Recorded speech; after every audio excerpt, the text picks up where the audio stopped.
Tales from my D&D campaign.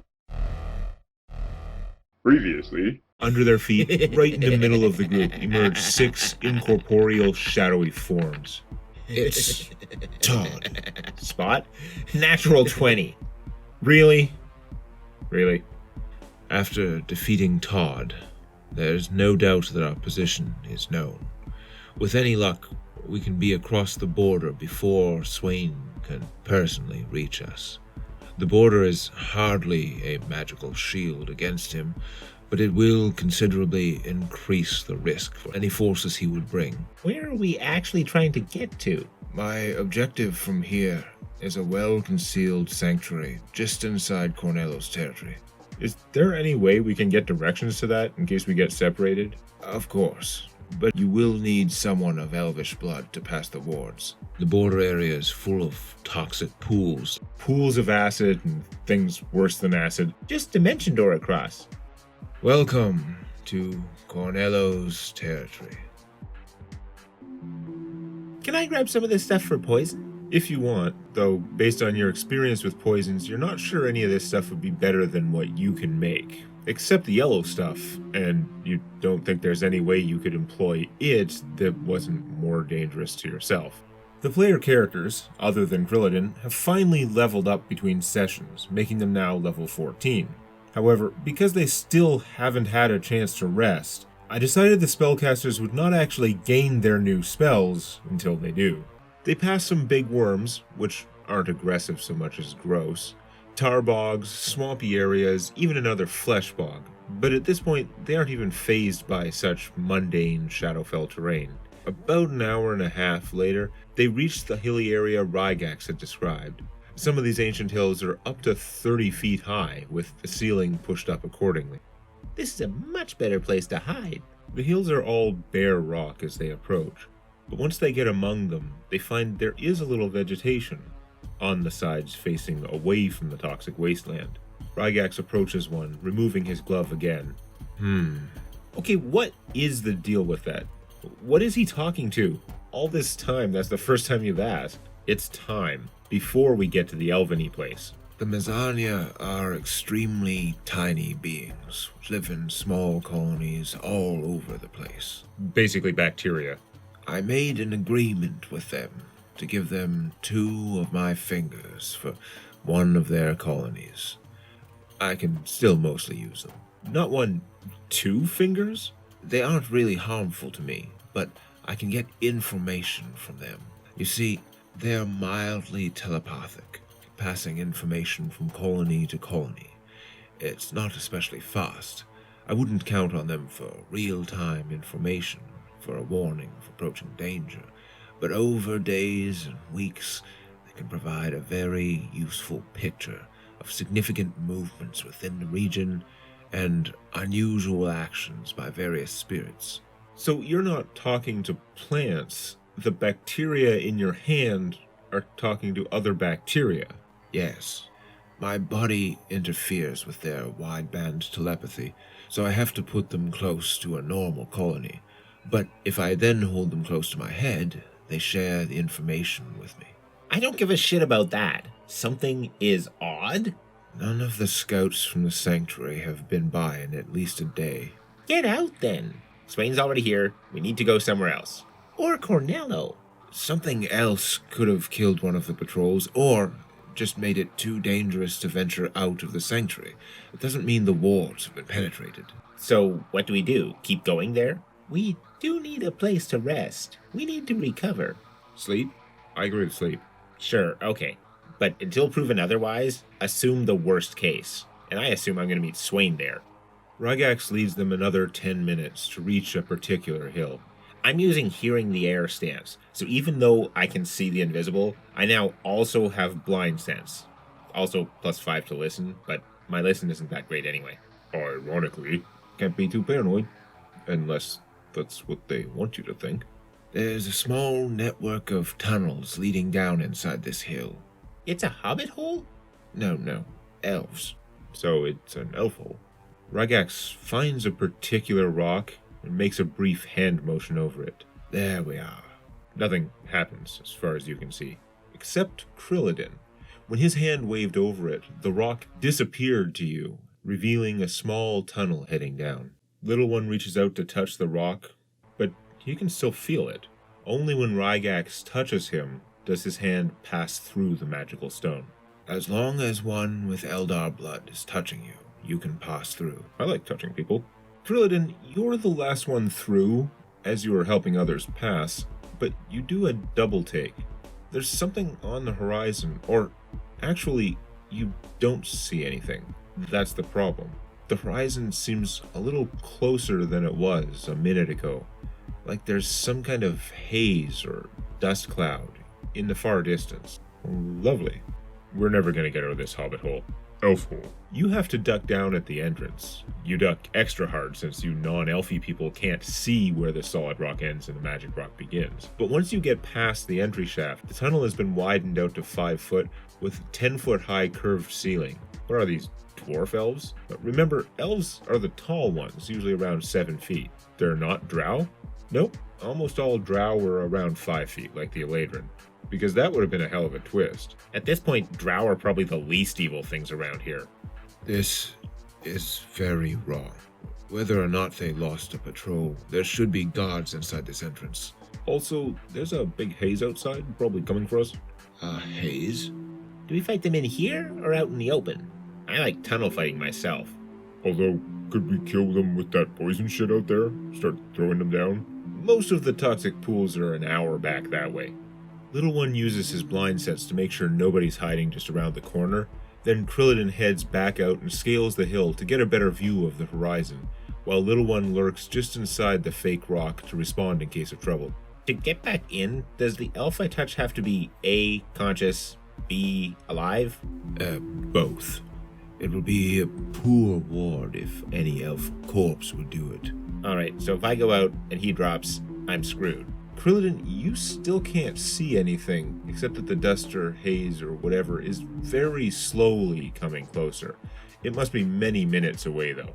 How did they know where to find us? Are they coming from the border? Whatever it is, it seems to be moving parallel to the border, but on this side. Shit, I have 1 level 6 infusion left. I could wall of iron? We shouldn't waste it, not yet. Plus, I have my Ring of Force wall. I can block it for a few rounds too. If the front were blocked, there's also a back exit tunnel which comes out far from here. But I need to find out what happened. They pass several rooms off the main hall, but all are deserted. Some look like the inhabitants left in a hurry, right down to a table with half-eaten meals left out. Almost like they just disappeared. They heard this Rygax guy was coming and got out. Let's keep going. It's clear that Rygax cares about the people here. At this point, he's going to keep investigating it with or without you. Any signs of combat? You find a fresh spatter of blood on an overcoat that was hung up in the closet. I'll use my hunter's sense stance. Now that she knows what to look for, she begins finding more and more evidence that violence had happened here, and then somebody covered it up. Like, there was a fight here, but they hid it? That doesn't make sense. If I killed these people, it would take me a long time to hide the blood. A thorough job that would meet your standards would take a while, but you figure you could do it this well, just a quick job, in about 5 rounds after the bodies were removed. Might take a minute for someone less skilled. The hallway and another room showed similar signs of cleaned or hidden violence, but several others did not, or if there had been fighting, the traces had been better concealed. It's the silence. From what you've seen so far, Rygax never seemed very emotional, but he appears upset now, like he's trying to restrain a sense of panic. I don't know what happened here, but we just have to pass through the main hall to reach the other exit. With any luck, most of them escaped. Doubt it. His assessment seems less rational than yours, more like an inability to process whatever actually happened. Pretty sure it was something real bad. As you peer around the corner, yeah, this room is just full of bodies. But there is a guy standing in the midst of them, and it's not Swain. Is it another red cap? It's starting to kind of feel like a red cap. I don't think a red cap would be cleaning up. Could have been mopping up with his hat. Is that Cornello? No, Rygax described him to you before, just in case. Cornello looks like a very big, middle-aged human. because that's how old he was when he was turned. Bald, probably a beard. Rygax? Do you know this guy? The dude was turning to look at you guys, but arches an eyebrow as he meets Rygax. Servus! For those of you who speak Elven, that's basically hello, but it's a really archaic word for it. It's like if somebody greeted you by saying, fare thee well! But Rygax, seeing him taking in all the bodies of people he apparently knew, just utters, no. His body language looks just defeated. As the elf turned to face you though, you see he's wearing pretty fancy full plate and idly toying with a very black, very blocky looking warhammer in his left hand. He also has a sheathed longsword there where he would draw it with the other hand, but he doesn't have one. Another hand. There's no arm at all on his right side. And more disturbingly, there's no right eye, not even an eye socket. Just a black void in his face. It's just a little sphere of annihilation. Watch it eat your sword. The whole fight is just trying to angle his face onto your weapon. Doesn't even use the mace, just tries to headbutt you. Headbutt of annihilation. I'm pretty sure I know this guy is evil, right? Oh, yeah. Or crazy. He's got bones on his armor standing on like 100 corpses. Not who you expected? Your friends seem a little averse for fair. Don't worry, I'll have my lord send Hera down here. She'll have them good as new before you know it. I can't believe you had enough blood left to find this place. You've wounded me, Rygax. Don't pass out on me now. Things are just getting interesting. Rygax, you let others do the killing and the dying. Point them in the right directions and swoop in at the end with a stake. What of the rest of you? Are you happy to be his soldiers, caught in the middle of his war? Actually, no, now that you mention it. Yeah, not really. I kind of want to punch him in the face, but I want to stab you. I'm pretty sure Rygax didn't kill all these people. Didn't he? He calls himself Kaiser Bolshevik. Kaiser Villain? That's about as subtle as naming yourself Lord Demon Lord. Well, I'm Reginald Black. Rhino charge. Wait, first? Forecast taste. Kaiser rolled a respectable 15 for initiative, but somehow the entire party went before him. Only Black rolled lower, but I had given him, and only him, a surprise round because he interrupted first. Rhino Rush gives me ×2 damage if I hit, so if I move all the way over here, yeah, I can get this far. And he uses his readied action to Shadow Stride, teleporting him 50 feet. Aw, now he's pissed me off. Do I just ray him, or... You've already charged as a full round action. Then, you know what? I'm just gonna blow my whole belt of battle and charge him again. Haven't you already spent your maneuver? It's not a maneuver, it's a swift spell. It says, first charge attack you make before the end of the round. And I didn't make an attack, so using all 3 charges on my belt, I charge him as a full round action again. No, damn it, I'm gonna charge you. If he teleports 50 feet again, I'm gonna lose my shit. That was his readied action. He probably can't have 2 readied actions. AC 34. That'll hit. 18 damage, double, that's 36. He takes the damage, no blood drawn, but the heavy impact shakes loose dust from his armor. Doesn't sound like this guy's undead. He's definitely not right, but no, his face doesn't look especially undead. This is all very entertaining, but we have a situation to resolve. I have a large force on the way. I can crush you with them, but I hear you are quite the warriors. I don't get much opportunity to go full out, to break someone in the way that warriors do.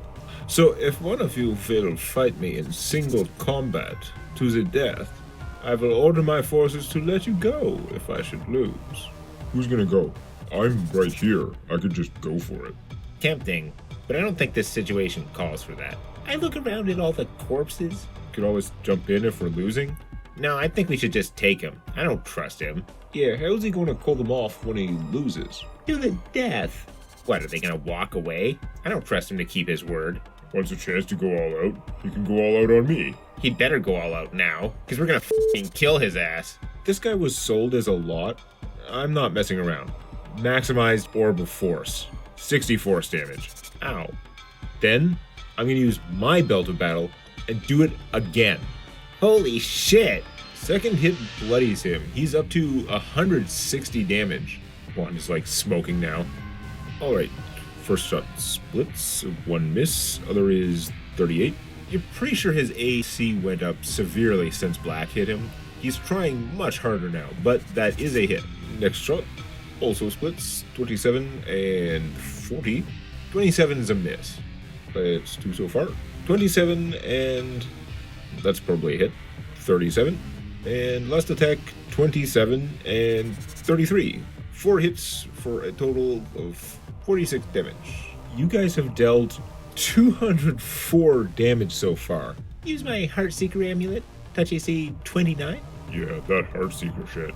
I know, I've got to get one of those. Right, that's a hit, but he actually negates your sneak attack. He's not immune, but he has a percentage chance to ignore critical hits and such. And it worked this time. So take 30, 4 of his fire, 5 is ice. He seems very badly hurt. Your attacks don't draw blood, but each time he's injured, there's a puff of dust from the wound. So he gets to go now? No, I'm still before him. Also, Rygax on the same initiative. Oh yeah, he's gonna be hurting. Finish him. He's really hurt. We got him surrounded. I'm gonna whip this out. Haven't used it yet. Ancient Mountain Hammer. And I'm gonna Searing Blade, just for good measure. At the last moment, as you are striking down at him, he lets go of his warhammer, reaches down, touches a gem on his belt. The gem explodes into shimmering blue dust and he vanishes. Gone. He drops his hammer? Yes, he only had one arm. He couldn't hold the hammer and activate his emergency button. Little One swings through the space of his missing target. His massive damage is based mostly on technique, not brute force, but even so, his blade cracks the ground where the villain has stood. Then a black beam seared past him where the Kaiser's head would have been. Kaiser's indignant disappearance left one definitely magical hammer, one shaky and thoroughly distraught legendary vampire hunter, and one much more urgent problem. Do I want to fight the army? Yes. Do we need to? A large force. Let's make like a tree in GTFO. After missing that well-aimed Eldritch Blast, Rygax falls back into despondence, looking at the pile of bodies who are individuals to him, people he knew. You don't literally have to drag him away, but I literally drag him away. Come on. Speaking of bodies, loot? There's not much of interest to you. A bunch of masterwork stuff, some of it resembles some gear Angel and Krillin have seen back home in the Feywild, stuff that is conditionally +1 or +2. They get functionally magic gear that works more like pacts by giving up something or performing some ritual to maintain its power. Sounds like a pain. Inferior makeshift stuff. Might be interesting to Draven for research purposes, but that's about it. Will the enemy have to come down through this hall? Rygax. I assume so. The back exit comes out from another hill over a mile from here. I'm assuming we can outrun an army. Okay, who's this guy we just fought? Will he know about the back way? Is there anything else we need to know in the next 10 seconds? The Kaiser is one of Swain's. One of Swain's? He's actually the lord of Heidler Castle.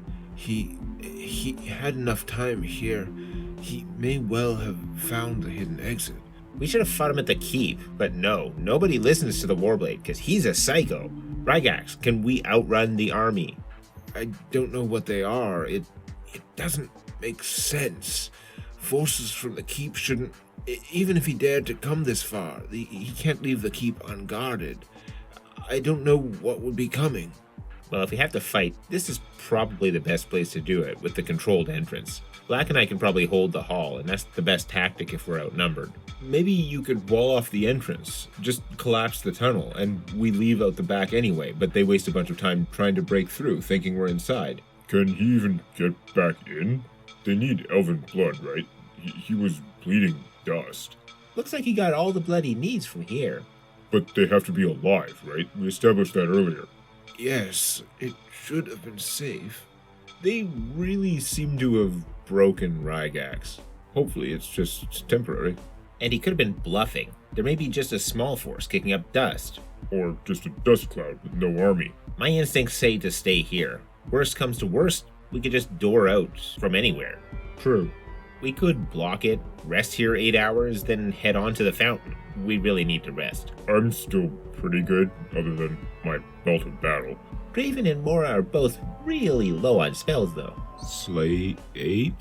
Rygax doesn't think the army could get here this fast. I think it's fake. You know what? Let's just go up and check again. We figured we had minutes, right? We'll see what's up, then decide. Krillin, Little One, and Angel head out, and they can't see much in the approaching dust, but Angel, with her spot check over 30 as usual, can make out 3 to 5 shapes, shadows in the haze, each about as large as things can be and still stand in the Shadowfell. It's a large force. I see how it is. Play on words. He wasn't lying. If they're that big, though, they can't fit in at all. What are they, gargantuan? It's hard to be bigger than huge and stand upright with the 17-foot ceiling. They can probably smash their way into the tunnels.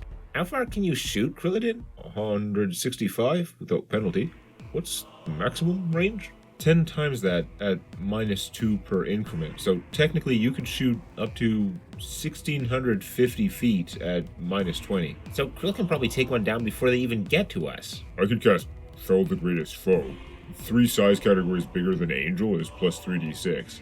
Wait, with haste, Krillin makes f***ing 8 attacks per round. So even if it's only plus 2d6, they'd all get that bonus. Plus Bane, if we can figure out what they are, what creature type. And heroism. Holy shit. That's right, could get holy too. I'm actually running out of infusions.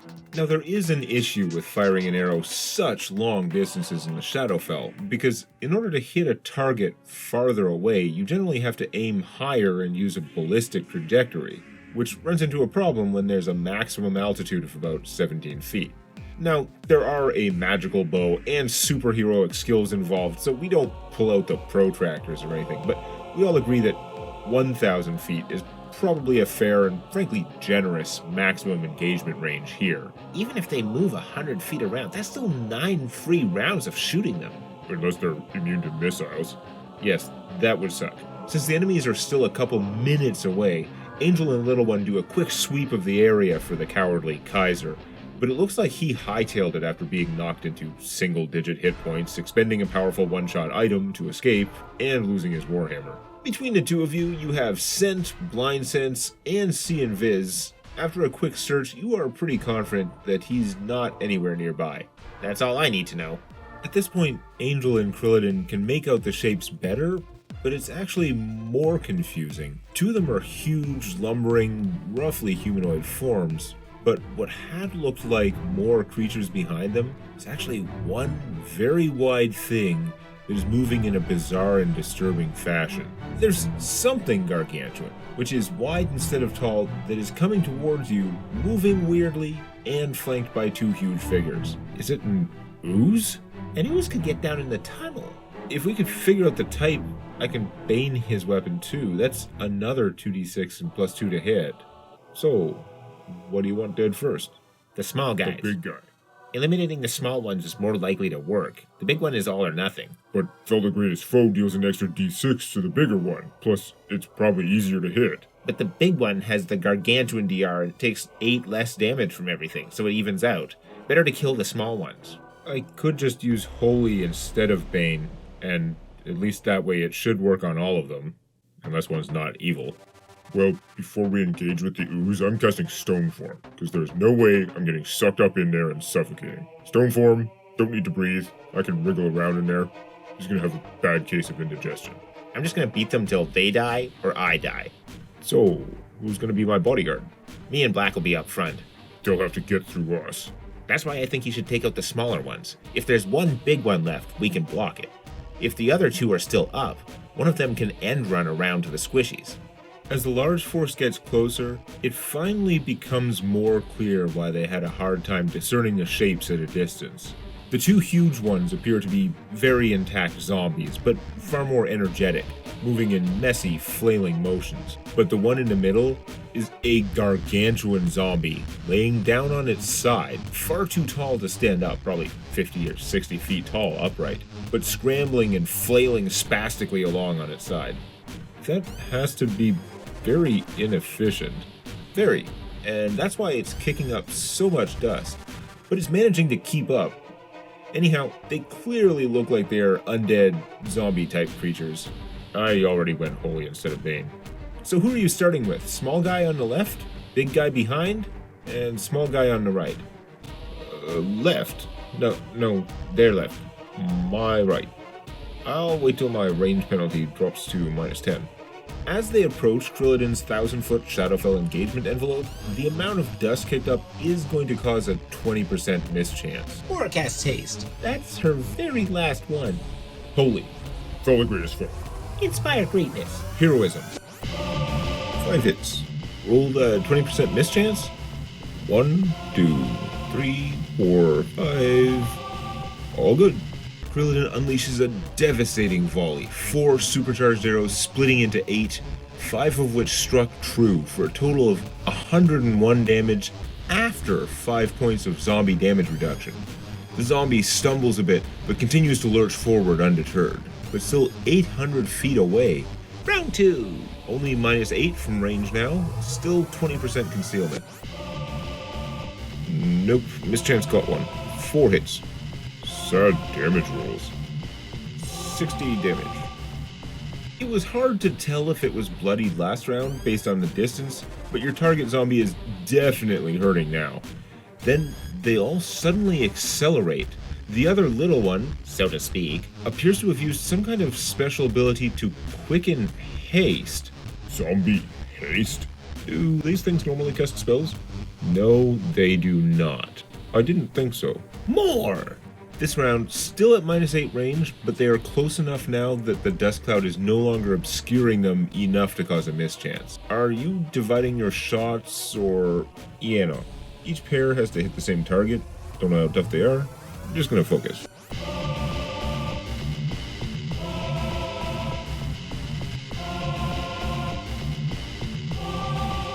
Overkill. The damage to its joints is just too much as it stumbles one last time, collapsing under its own weight. Do you have an actual limit on your arrows, or?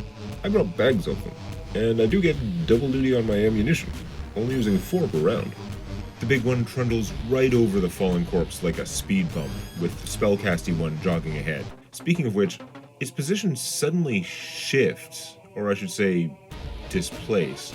Like 50% mischance displaced? So it has cast 2 level 3 swift spells, which are like equivalent level 7? Based on your spellcraft, the first one was cast normally, but quickened by some ability. The second one appeared to be a magic item power. Okay, so not evidence that it's a level 13 plus spellcaster. That's good? Round 4. Although this zombie's AC is slightly higher, it makes no difference since the approach of the monsters has reduced Krillidin's range penalty to -6, so it mostly came down to the displacement coin flip on each arrow. That's 7 hits. Did you roll the mischance? That's 4 hits. As the projectiles, glowing with power, pierce into the giant zombie, they break an illusion, revealing it to actually be a giant's skeleton in heavy black armor and full helm with glowing red eyes, wielding a huge sword-shaped plane of blackness. A Death Knight? That would explain the spells. The one we fought before was a Duskblade, right? Yeah, they get 1 or 2 free swift spells a day. It's actually the skeleton of a Death Giant, so it's a giant Death Knight. I have a clever plan to deal with this new information. Keep shooting it? Yes, that was my plan. The Death Knight made a heroic effort, charging them down with every ounce of its undying will and strength. But another 2 turns of increasingly accurate, splitting holy heroism fell the greatest foe arrows, shattered its skeletal body, leaving only the deranged sideways crawl of the gargantuan zombie giant. God, that thing's weird. Wouldn't it be faster to crawl forward? I mean, you would think so. exploding, you're down to -4 to hit. And no miss chance. And an extra d6 from Fell the Greatest Foe. Nice. But this one has the special gargantuan damage reduction. Your attacks will easily pass the 16 damage threshold, so it won't be able to ignore any of the tiny hits. But you'll still have each shot reduced by 8, and then the standard zombie DR of 5 against non-slashing weapons. So -13 per shot. If this thing is tougher than the others, he may not take it down before it reaches us. It looks like it tramples. I'm ready. The immense target, whose flailing form virtually filled the plane from earth to sky like an undulating wall, an avalanche of flesh and bone 50 feet wide, proved almost impossible for the arcane archer to miss. And with the extra size-based damage from Black's buff, his average gross damage per arrow rose to 24. So, on average, he would hit 8 out of 8 shots per round for about 11 damage each after DR. 100 feet. He'll be on us next round. I'll ready my action to attack. Same. It could stop and hit you with reach. I expand my spear into a reach weapon. It's close range for me now. Crossbow is undead, Bane. What the hell? Kill steal, kill steal.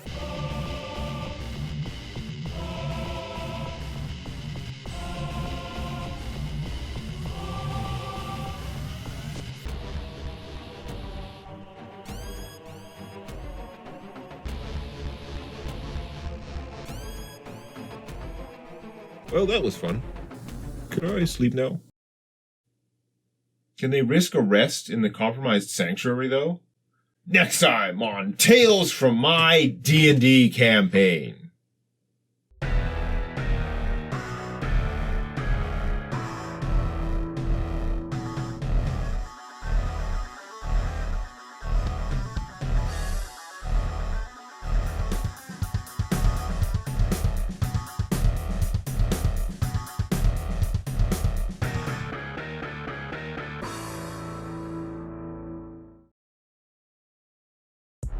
Master Cornello.